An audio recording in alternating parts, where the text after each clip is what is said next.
I come from a conservative Christian family. All my family members were / are involved in the church and have church-based jobs.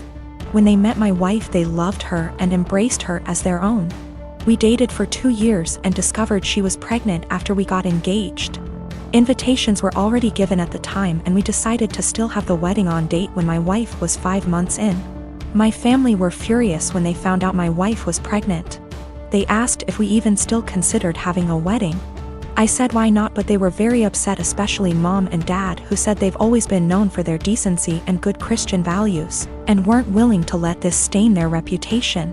As in my wife and I getting married while pregnant. They officially dropped out and refused to negotiate, saying it was done and I have only myself to blame for this outcome, and should move the wedding out of town.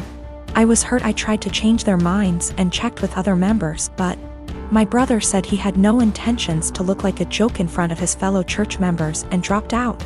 My aunt pretended to be sick and said she may not be able to make it. She's 100% healthy. My cousin said he had business trip and stopped his wife and kids from attending, and my uncle cussed me out, torn the invitation, and kicked me out.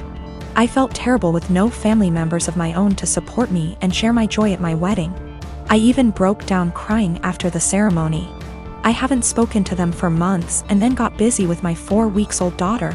My cousin reached out to hand me gifts and well wishes for the birth of my daughter sent from my family. I returned everything.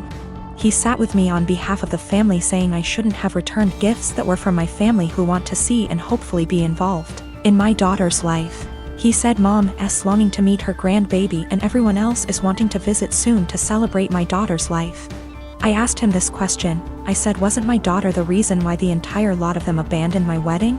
He just stared grudgingly as I went on about how they treated my daughter as something to be ashamed of and hide. My daughter at some point will ask about the wedding, and I have no intentions on lying to her. He replied saying he guaranteed I got it all wrong, and no matter what goes down between us, I can never deny that my daughter is their granddaughter, / niece / etc., and they're her family. He asked that I arrange for them to visit, but I refused. He kept pressing the idea, but I shut him down. My wife says I should let them come, but I still refused. My boyfriend's mom makes these amazing cookie bars. She makes them for the holidays and family gatherings, and people always request that she brings them. I asked for the recipe once and she laughed and said no, that it was hers and she doesn't give it out to anyone. I dropped it and never asked again. I started baking a lot during the pandemic. It's been fun for me in my downtime. I decided with my free time to try to recreate the cookie bars my boyfriend's mom makes. I pulled up recipes that sounded similar from online blogs and started baking and tweaking. It took about 5 recipes and batches, but I finally nailed it down. Her secret recipe ended up essentially being a cookie bar known as a Carmelita. I then decided to make it my own and improve it to my tastes. I used higher quality chocolate, made sauce with local homemade caramels, used flaky sea salt on top, vanilla bean paste instead of extract, added a pinch of this fantastic organic cinnamon I had on hand. The results were over the top delicious. My boyfriend declared they are better than his mom's, and he finished off half a pan in 2 days. He was FaceTiming with his mom Saturday and eating one. She asked what it was and he said, one of your caramel bars. Joe found a recipe online but made it even better. She lost it. She started yelling about how awful I was for making her cookies and how I had no right. He told her that she was overreacting and quickly ended the call. She started blowing up my phone with nasty texts about what an asshole I am.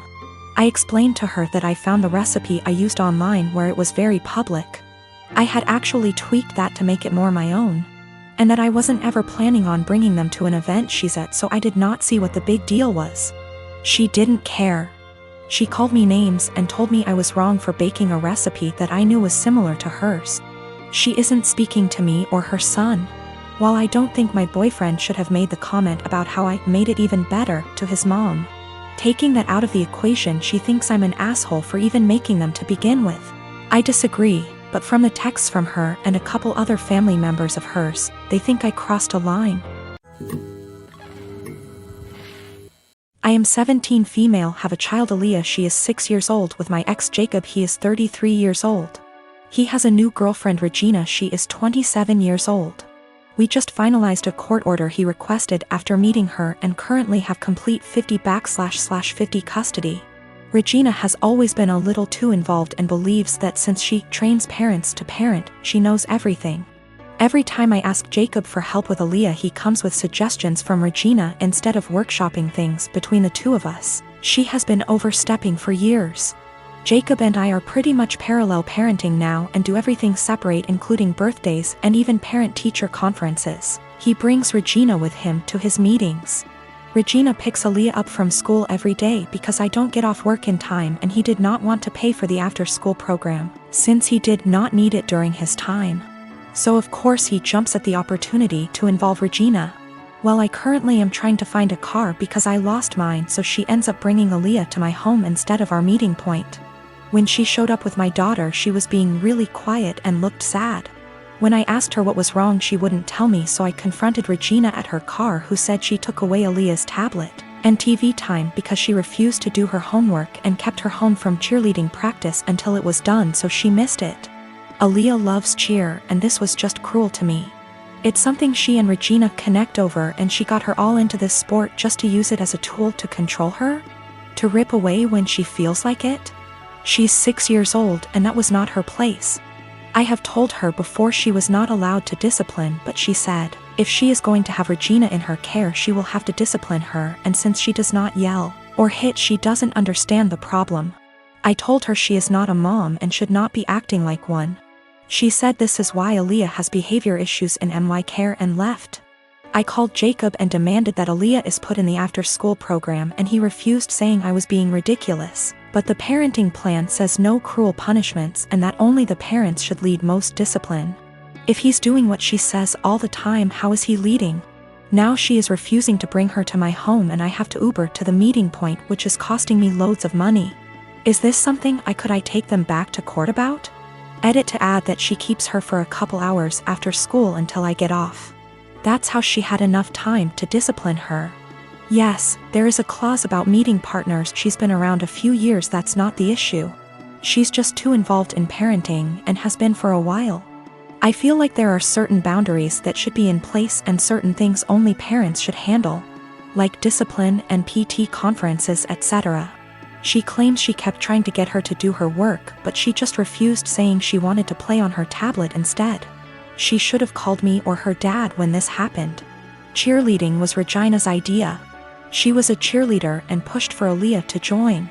Aaliyah fell in love with it, and now I feel that Regina is using that to control Aaliyah. Do what I say or no cheer. She's 6.